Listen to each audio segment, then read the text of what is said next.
RI menanti herd immunity, itulah topik kita dalam Lunch Talk hari ini. Pemirsa, masih bersama Pak Diki dan juga ada Pak Kusmedi di sini. Pak Diki, ketika seseorang sudah menerima vaksin begitu ya, banyak juga yang berpendapat bahwa oh saya sudah sehat, saya akan kebal terhadap COVID. Nah, paradigma atau stigma, maksud kami paradigma seperti ini adalah hal yang seharusnya tidak boleh berkembang karena protokol kan memang harus terus dipakai begitu. Karena ketika sudah 2 kali vaksin pun masih akan ada kemungkinan juga bisa tertular. Anda melihatnya seperti apa fenomena ini, Pak Diki? Ya, kita merujuk pada hasil riset terkini lah di Israel itu sudah salah satu yang negara yang saya sampaikan tadi cakupan vaksinasinya terbaik ya di dunia. Bahkan kecepatan vaksinasi mereka bisa lebih dari 1 jutaan lah sehari. Nah, di data yang ditampilkan ya, kerjasama pemerintah Israelnya dengan Pfizer itu terbukti bahwa memang yang sudah divaksin, ya wilayah-wilayah yang sudah divaksin terutama kelompok yang berisiko itu terbukti secara signifikan menurunkan angka kesakitan dan kematian di wilayah. Ini satu kabar yang sangat baik ya, artinya bekerja efektif. Vaksinasi ini bekerja efektif dan ini tentu menjadi modal kepercayaan kita untuk kita. Nah, itu pada tataran komunitas. Tapi di dalam riset itu juga kita melihat bahwa pada level individu tetap ada beberapa yang terinfeksi. Ya, walaupun dia sudah divaksin, terinfeksi. Nah, dari yang terinfeksi setelah divaksin ini pun itu ada dua data. Walaupun ini jumlahnya kecil ya, kecil sekali, Mbak. Tapi ini harus diketahui karena walaupun misalnya katakanlah kejadiannya 1 di antara 1 juta, nah tapi itu kan ada gitu, ada. Nah ini ada yang dia tetap ternyata harus dirawat di rumah sakit, tetap ada. Kemudian ada juga yang ternyata walaupun ini jauh lebih kecil lagi, ternyata ada yang meninggal juga. Ada yang meninggal juga karena faktor apa? Karena faktor mungkin masalah respon imunitasnya itu yang, kalau bicara imunitas saya sendiri bukan pakarnya ya, dan itu kompleks dan ternyata ada itu.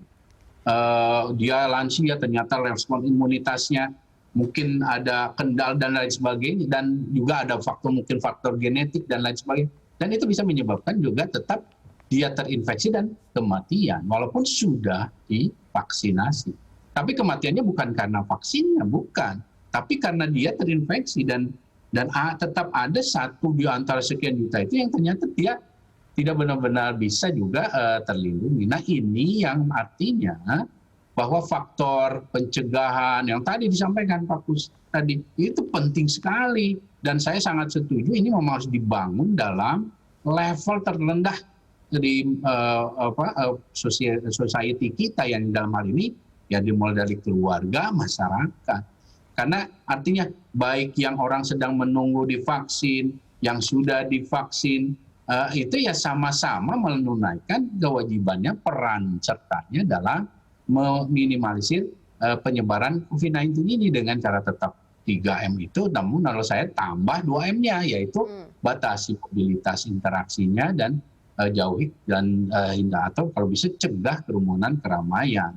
Cegah kerumunan keramaian ini kalau misalnya ada nikahan sunatan ya dalam situasi ini harus disesuaikan lah. Nah, ini yang harus diperankan oleh semua orang, semua pihak, dan tentu kontribusinya ya dari terutama terbesar adalah ya di kita ini ada di dalam lingkup masyarakat. Jadi sekali lagi walaupun ada vaksin, yang namanya aktivitas atau strategi 3T dan 5M ini harus tetap dilakukan sampai dikatakan bahwa kita dalam situasi yang terkendali.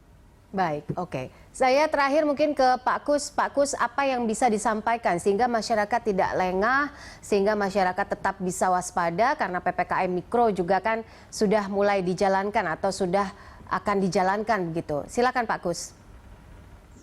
Sudah dijalankan, cuman tentunya kegiatannya tetap bertahap karena tadi kita melibatkan segala lapisan masyarakat. Kita libatkan para teman-teman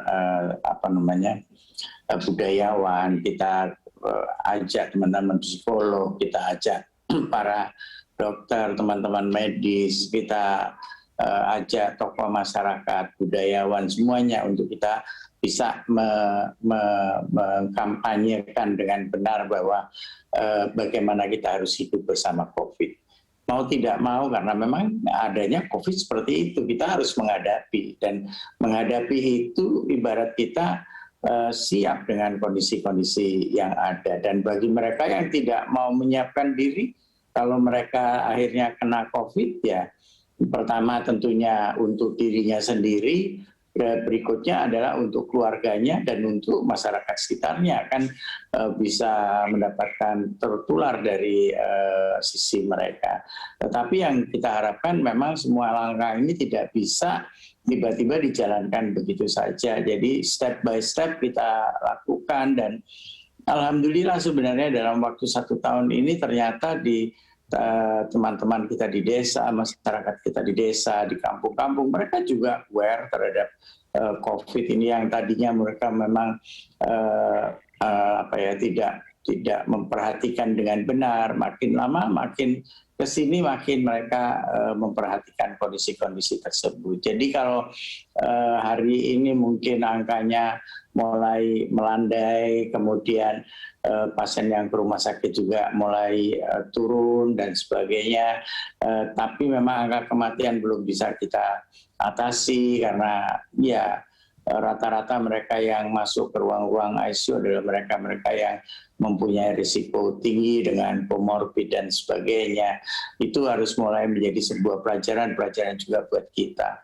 Dan kita juga di Satgas membentuk tim untuk penanggulangan kasus pada para medis, yang kita tahu bahwa medis dan para medis kita termasuk angka kematiannya termasuk tinggi, dan kita sekarang sudah mulai moga-moga bisa terkendali dengan adanya bagian Satgas yang baru di Satgas 19 nasional ini.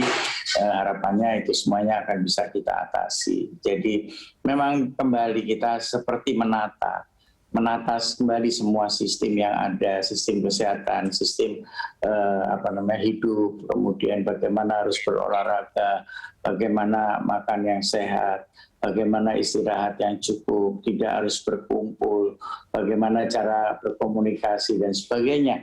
Itu semua menjadi suatu pelajaran daripada COVID ini sendiri yang harus sama-sama kita atasi bersama-sama, Mbak. Baik. Pak Kus, terima kasih untuk waktunya dan juga perbincangannya bersama kami di Lunch Talk. Begitupun juga dengan Pak Diki. Terima kasih, sehat-sehat selalu Bapak-Bapak. Selamat siang. Sama-sama, sehat-sehat. Ya, pemirsa, demikianlah Lunch Talk dan juga perbincangan kami kali ini. Jangan lupa untuk tetap menerapkan protokol kesehatan untuk mencegah penyebaran virus corona. Atas nama seluruh kerabat kerja yang bertugas, saya Poppy Zaidra pamit undur diri. Terima kasih atas perhatian Anda. Sampai jumpa.